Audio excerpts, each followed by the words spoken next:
Hello friends, இன்றைக்கி நம்ம பார்க்க போகிறது ரிங் முறுக்கு எப்படி வீட்டிலேயே ரொம்பவே டேஸ்ட்டாக செய்யலான்னு சொல்லிட்டு தான் பார்க்க போகிறோம். இது நம்ம பேக்கரிலாம் வாங்கி சாப்பிடுவோம். நம்ம நார்மலாக வாங்குகிற முறுக்கை விட ரிங் முறுக்கோட டேஸ்ட்டு ரொம்பவே சூப்பராக இருக்கும். இது செய்கிறது ரொம்பவே ஈஸி தான். வீட்டில் பச்சரிசி மாவு இருந்தாவே போதும். அதுக்கு நான் ஒரு வானல் வச்சுட்டு ஒரு 2 கிளாஸ் தண்ணி சேர்த்துக்கிறேன். இந்த கிளாஸோடைய அளவு 250 ml தண்ணி பிடிக்கும்.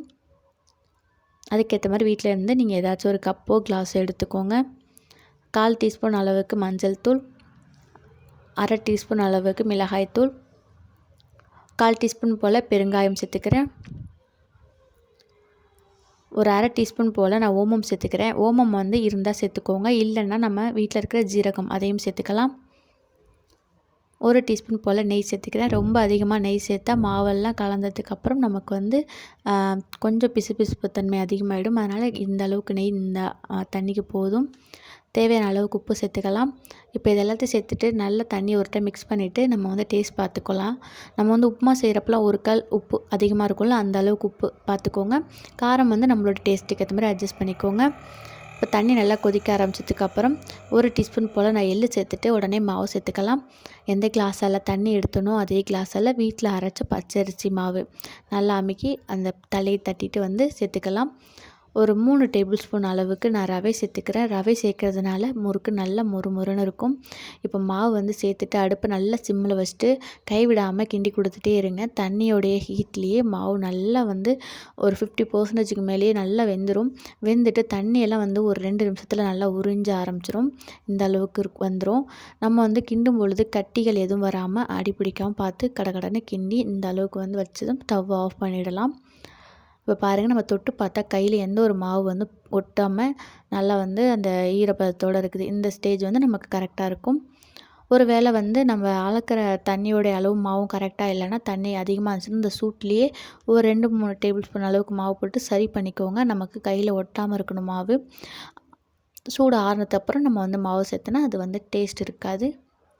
இப்போது இது நல்லா ஆறுனதுக்கப்புறம் இந்த மாதிரி கை பொறுக்கிற சூடு வந்ததுக்கப்புறம் நல்லா ஒரு டைம் மிக்ஸ் பண்ணிவிட்டு இந்த மாதிரி சின்ன சின்ன உருண்டையாக உருட்டிக்கலாம். பாருங்கள், எனக்கு எந்த அளவுக்கு கையில் உருண்டைகள்லாம் ஒட்டாமல் வருது. இப்போ நம்ம சேர்த்த அளவுகள் எல்லாம் கரெக்டாக இருக்குது. இந்த அளவுக்கு இருக்கணும். நல்லா உருண்டை உருட்டிட்டு நல்லா அந்த கையை வச்சு நல்லா அப்படி தேய்ச்சோம் அப்படின்னா நல்லா லென்த்தாக அந்த மாதிரி வரும். அதுக்கப்புறம் 2 ஓரங்கள்லேயும் சுருட்டி நல்லா ப்ரெஸ் பண்ணி கொடுத்துட்டிங்க அப்படின்னா முறுக்கு பிரிஞ்சு வராமல் இருக்கும். இன்னொரு டைம் தேய்ச்சி காட்டுறேன் பாருங்கள். இது தேய்க்கிறதுக்கு ரொம்பவே ஜாலியாக இருக்கும் தேய்க்கும் பொழுது. பட் டைம் கொஞ்சம் அதிகமாக எடுக்கும். நம்ம ஃப்ரீயாக இருக்கிற டைமில் ஒரு 1/2 மணி நேரம் 1 மணி நேரம் டைம் ஸ்பெண்ட் பண்ணி இந்த முறுக்கு செஞ்சு ஸ்டோர் பண்ணி வச்சிட்டோம் அப்படின்னா குழந்தைங்கள்லேருந்து பெரியவங்க வரைக்கும் ரொம்பவே விருப்பமாக சாப்பிட்லாம். சாப்பிட்றதுக்கு ரொம்ப மொறுமொறுன்னு இருக்கும். நம்ம கையால் செய்ய கஷ்டமாக இருந்தால் இந்த மாதிரி தட்டில் உருட்டி கூட கட் பண்ணி செஞ்சுக்கலாம். பட் கையில் செய்கிறது தான் எனக்கு ஈஸியாக இருக்கும் எப்போதுமே. அவ்வளோதான் ஃப்ரெண்ட்ஸ், நான் ஒரு பாதி அளவுக்கான மாவு உருட்டி வச்சிட்டேன். இப்போது நம்ம இதை பொரித்து எடுத்துக்கிட்டு மீதி நான் அப்படியே சைடில் செஞ்சுக்கலாம்.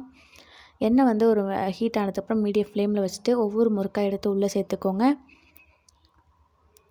அந்த ஓரங்களில் நல்லா ப்ரெஸ் பண்ணி கொடுத்தா தான் நம்ம எண்ணெயில் சேர்க்கும் பொழுது பிரிஞ்சு வராமல் இருக்கும். அதை மட்டும் கொஞ்சம் நல்லா பார்த்துக்கோங்க.